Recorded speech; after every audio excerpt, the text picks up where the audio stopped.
Here's another face movie audiences will never forget. The screen's most famous Tarzan, Mr. Johnny Weismuller. How did you get to be Tarzan?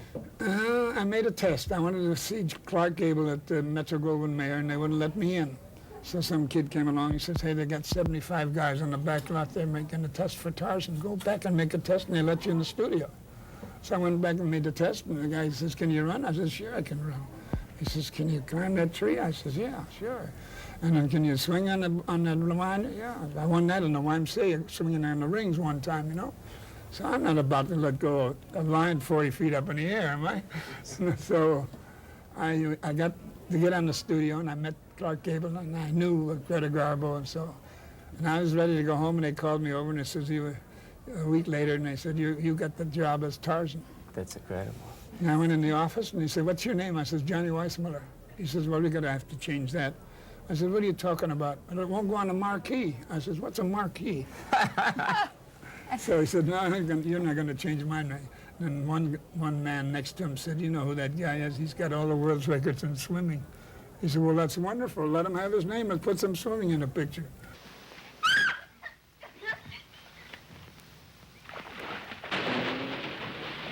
Well, MGM kept their promise. This is a scene from Johnny's first film, Tarzan the Ape Man, with Maureen O'Sullivan.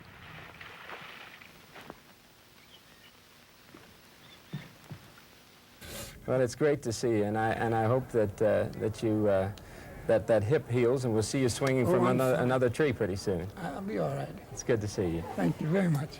Nice seeing Glad to meet you.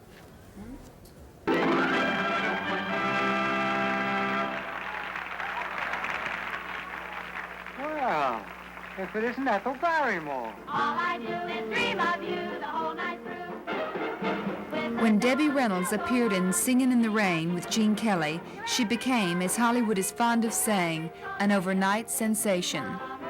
In many ways, Debbie Reynolds symbolizes the type of performer that MGM was noted for developing. Versatile, disciplined, and dedicated. Tell me something.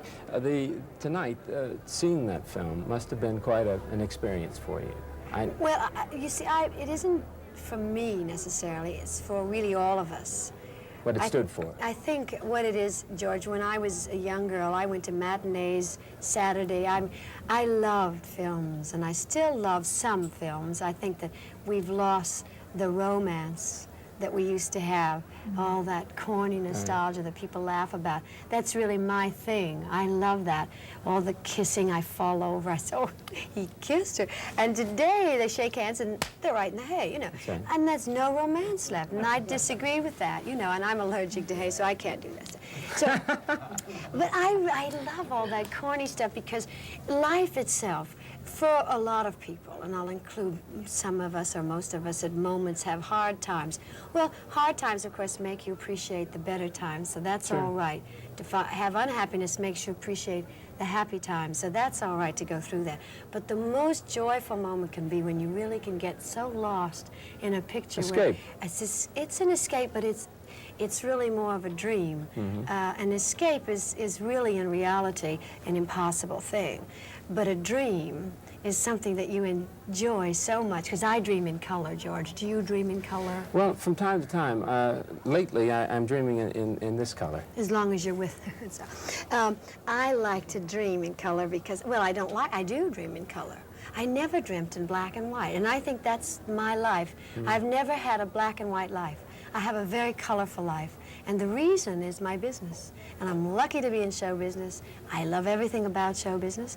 And tonight I enjoyed this picture. There were moments of great nostalgia for me. Well, the moment in Singing in the Rain, how did it feel to work in that film? What was it like? It was a fantastic Well, thing I was to see. very lucky to be in the film because in the old days, producers took chances on young talent that was very undeveloped talent. I wasn't any talent. They took a young person who was named Mary Frances Reynolds. I was Debbie at the time, but in the initial, Jack Warner changed my name to Debbie. Someone took a chance. And there wouldn't be any Debbie Reynolds if there hadn't been someone to take that chance. And I wish they'd do it much more today, that you could take the young talent, give them a chance. They can't be bad. They'll be good. You know, you just have to let them go a little bit. I remember when we were making Singing in the Rain. We danced so much and so hard that at the end of the day's shooting, they'd carry me home in a basket. But that was a small price for a newcomer to pay if it meant working with Gene Kelly or Donald O'Connor.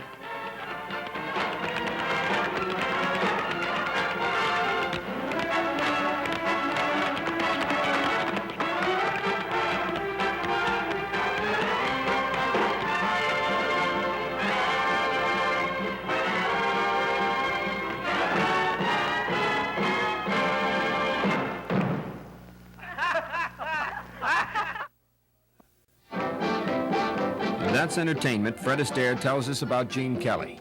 Now, I've had a lot of partners in my day, but can you imagine a grown man dancing with a mouse? Well, Gene did just that in Anchors Away.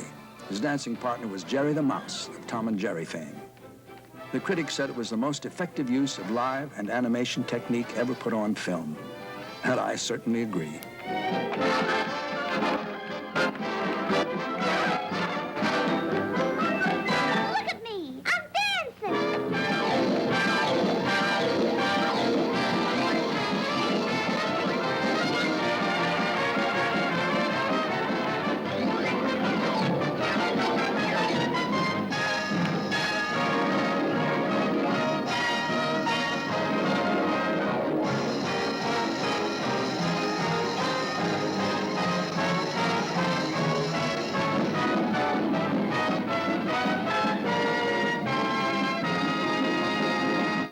Obviously sitting with a man who needs no introduction, Gene Kelly.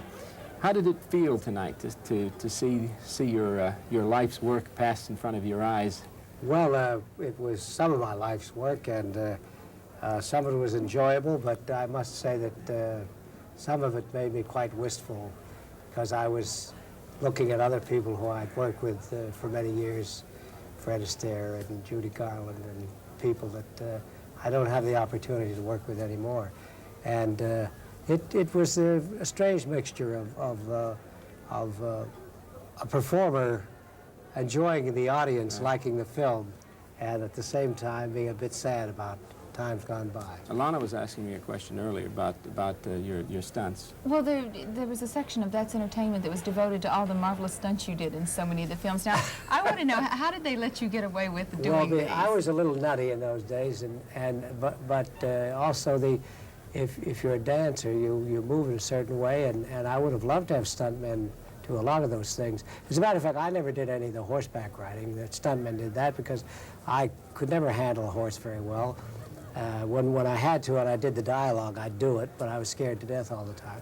But, you know, I started out as a gymnast before I was a dancer, and the stunts weren't that hard. But the studio was very careful about their properties, you know. In those days, we were all like baseball players, you know. We were under contract, and we were owned and traded and put around. So we weren't supposed to do stunts. Here's another sequence from That's Entertainment. The voice is Fred Astaire's. Kelly was forever breaking rules.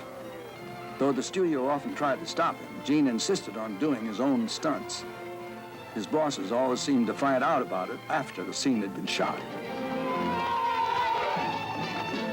But audiences loved the sight of Gene himself, flying through the air in film after film.